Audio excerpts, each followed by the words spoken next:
Hey everyone, before I get started, I just want to remind you that if you like my content, hit that like button, subscribe to my channel, and then join the Militiaman and Crew Patreon community by clicking the link in the caption. Militiaman here. It's Monday afternoon and it's been a great Easter weekend. I hope everybody had a very good holiday. I'd like to get on with it and say that there's some articles that are out today and over the weekend that are really kind of important. In a summarizing of this particular one, there's going to be a visit with Al Sudani and Saudi Arabia, and they're going to do that sometime in May. Why is that important? It's important because they have a new agenda, if you will, and this visit is going to be specifically about guarantor status. Saudi Arabia is going to be the guarantor of Iraq's facility, doing things with their economy and in a mutual effect, because Saudi Arabia is one of the largest entities in the region, part of the G20. They're going to put, effectively maybe invest about $100 billion in Iraq. So this article to come out is very long and lengthy and describes the circumstances. So I'm not going to get into all of the in depth because it is so long. But the interesting thing is that if you go to our Patreon, Militiaman and Crew, all of the stuff that I'm going to talk about tonight, and when I do talk about it, you can find that stuff in Patreon. Okay, and the content is truly amazing, and it supports our work. Okay, it's not just the fly-by-night stuff. It's actually, articles that we feel that are pertinent, that are real. Samson does a phenomenal job of bringing the data to me, and I put it together for you guys the best that I can in a manner that is understandable. I'm not perfect. It's just the best that I can do for you guys. So please enjoy. Look, it states since like 2003, Iraq basically defined frameworks over that period of time and general concepts, foreign policies, etc. The principle of the whole balance is that the relationship between the Western region and the Arab region are fundamentally somewhat different, but they need to be in a symbiotic relationship. And that's what Iraq has been known for many, many, many decades. I don't know how long, but very long time. That was their role, was to be a mediator, and they're coming back, and that's what this article kind of implies, is that they're going to get back into a political status and an economic stability class that requires adaptation of new principles and strategies and stuff and such that will respect the sovereignty of the country, their neighbors, and effectively establishing that cornerstone that they have always been. So check this article out. The headline is an analytical article reveals the date of Al Sudani's visit to Saudi Arabia and his agenda. So that's the article in our room. Some of the main focal points. Basically, look, what they've done to this stage is not only with Iran and Saudi Arabia relationship, they have the approval of the British ambassador, I think his name is Sullivan, and then the American ambassador Romanowski. Their focus has been that Saudi Arabia and Iran have an enthusiasm to restore their relationship between the two. And so having those people on board at this stage of the game is really a regional reconciliation. So don't let that be lost, even though it might be a little bit boring. But for Iran to be at the table with Saudi Arabia and to putting a Band-Aid on the sores that they've had for so many years, hopefully they heal and become a peaceful region. And that would be good for not only for the United States of America, it'd be good for Iraq, Iran, everybody inclusive. I mean, it really would be a good deal that we could have some peace. Hopefully that would bleed over to other places as well. Basically, look, the kingdom has experienced an influx of money because they're diversifying. So that it sounds like they've increased their reserves to the extent of a surplus of about $27 billion worth. It's not unlike Iraq. Iraq has gone from 60 billion to 90 billion in reserves to 100, I think 115 billion in reserves. They've increased their gold from 60, 70, 90 tons now to 132 tons. So what they've been painting this picture is to be gearing for to go to a private sector. And that's one of the main things of this article that I'm just now mentioning is they're empowering the private sector. So not only for Iraq to have a private sector, Saudi Arabia needs to have a private sector. And that's for many different reasons and many like reasons, but nonetheless, they have their own needs to do so. I guess what it comes down to with this guarantor status, it's from what I've researched, it's a little bit complex, but basically it sounds like Saudi Arabia is, since they're going to put in $100 billion into the country, they're going to be the guarantor. It means they're going to guarantee effectively the investments that are going to go into this country. I'm not sure if it's dollar for dollar, but the point is that they're there to say that, hey, we're in support. We are a powerful entity. We're a powerful economic entity, and then we're here supporting Iraq, which is again that reconciliation of a regional reconciliation that we've been waiting for many, many years. And we've talked about it since I got into this. So basically the commercial financial investment relationship between Baghdad and Riyadh will be a guarantee for the Iraqi economy and a lever for the chronic crises they've had in the past. So they're putting the past behind them and they're moving forward. And it looks like they've tidied things up with that relationship with Iran. We shall see how that goes. So in the shortcoming, let's see, the next thing I wanted to talk about was the Kurds, for instance, okay?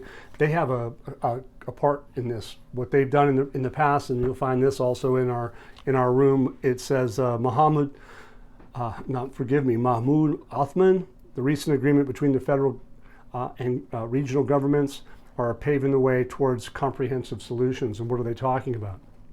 In my view, they're talking about the oil and gas. They've agreed to an agreement with them as far as how they're going to utilize their oil and gas, the relationship, selling of oil. Okay, they did that through the Kurdistan region and into the Cyan pipeline and to the Kurds, and so that's all come to a head in the last few days.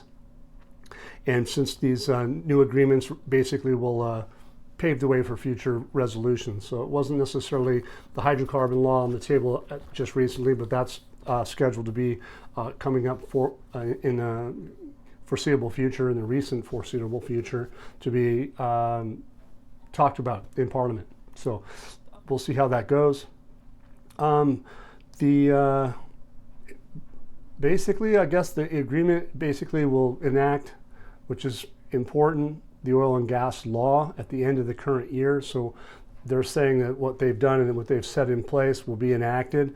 But they're also getting to the point of talking about where that the House of Representatives will receive approval and support, and it will be implemented transparently and with the cooperation of both those regions, the Kurdistan region and the central region, which is Baghdad. So they basically agreed upon that.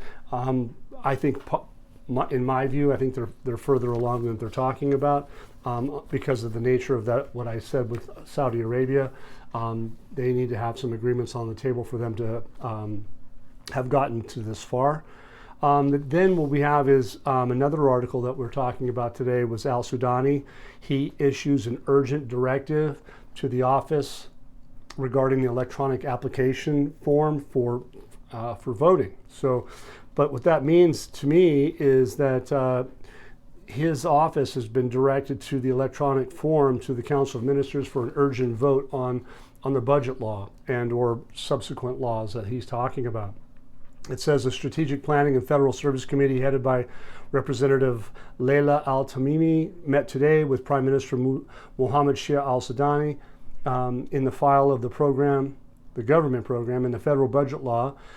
they were discussed in addition to holding certificates, for employments and so forth. So anyway, the meeting discussed basically to activate keyword private sector, and another keyword implementing strategic projects in the federal budget law. All those things are being discussed. They are talking about completing even like the strategic projects, but the lagging ones. They want to clean it up, and they're working hard to achieve economic reform and comprehensive reforms for the whole structure of the whole state of Iraq. So everything on this end is good. And basically what is it said? The Prime Minister basically urgently directed his office to open up that electronic form to the Council of Ministers to be able to vote on it. So we'll see how that turns out. Obviously, all of these things are coming at a time where we're seeing other things happening on the ground and in the country that may not be in print, but we're finding out there's a lot of stuff that are all supporting this. It sounds like the citizens are being really responsive to the circumstances. I've seen some videos on the internet. You might see stuff on Facebook. You might see some things on social media in the coming days, or even as of over the weekend that you've already may have seen.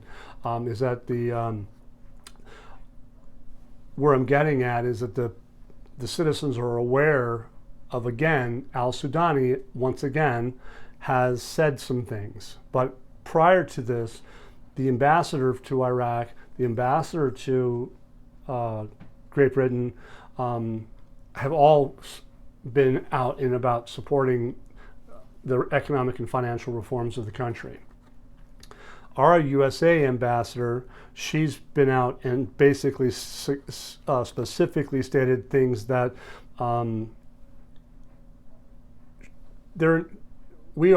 our country, I guess, is in total agreement with the French deal with Total, which is a huge, massive $27 billion deal, which entails other countries for private contractors and things of that nature to make it help them work. But she's especially in the part of rapprochement, an agreement between the Kingdom of Saudi Arabia and Islamic Republic of Iran. So here the United States of America is exactly acknowledging the fact that there is rapprochement and an agreement with the Kingdom of Saudi Arabia and the Islamic Republic of Iran. United States of America ambassador. That's basically the White House telling you that there's an agreement. We're okay with this, okay? Positive information. Reconciliation is a major thing. Everybody needs to be on board in the whole region. We've all talked about this for the 10 or 13 years that I've been in this. So basically, she's got nothing but support.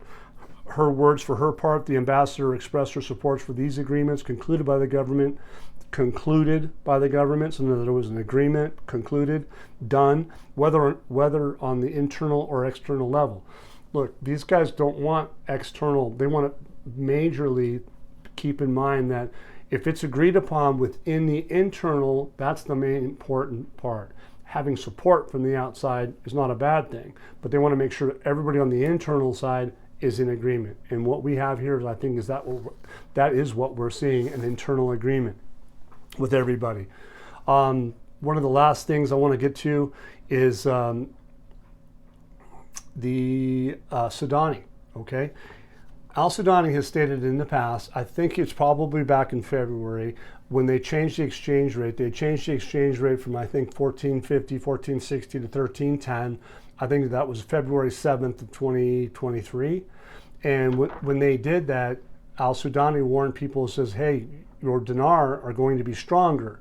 But he wasn't specific, and I took a little flack from people that thought that I was saying it's going to be stronger than the dollar.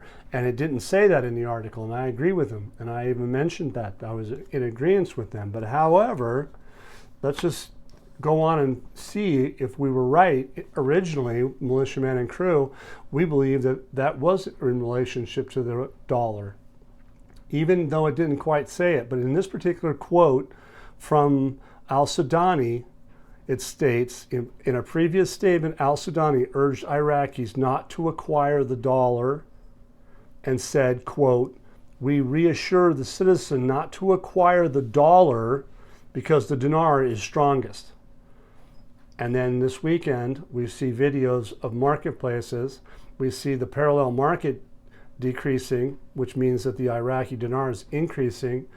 So he's basically stating that we reassure the citizen not to acquire the dollar because the dollar is strongest. And what we saw in the marketplace, it looks like what we're seeing on public media is that they're out buying or using their dollars to buy dinar.